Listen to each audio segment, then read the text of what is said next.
Welcome, chess family. This video is called Two Bishops versus the Lone King. Now, the goal is to force the white king to the h8 square, where we can checkmate him. Now, he's not going to go there voluntarily, so we must cut off squares, forcing him to that direction. Now, if it was black go, we will first cut off the b8 square. Okay? So, which bishop can block the b8 square? Of course, it's the dark square bishop. Now we want to keep forcing the king to the h8 square, so we must cut off the c8 square. Which bishop is going to be used to do that? Of course, the light square bishop.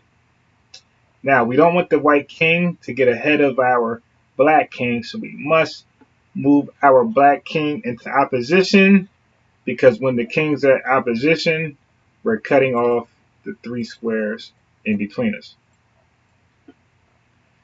Now we want to keep forcing the white king to the h8 square, so we must cut off the e8 square. Which bishop can do that?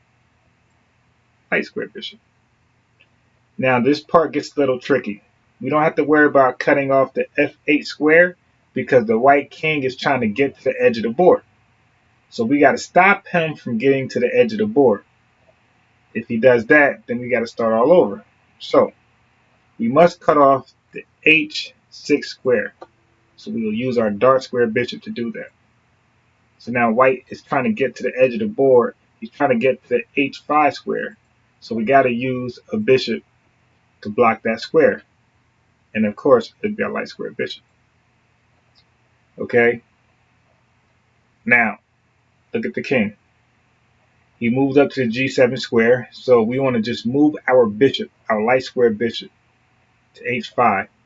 Because by doing so, it cuts off the diagonal. h5 to e8 diagonal. So the white king can never escape. So now from this position, we'll get our king closer. Okay.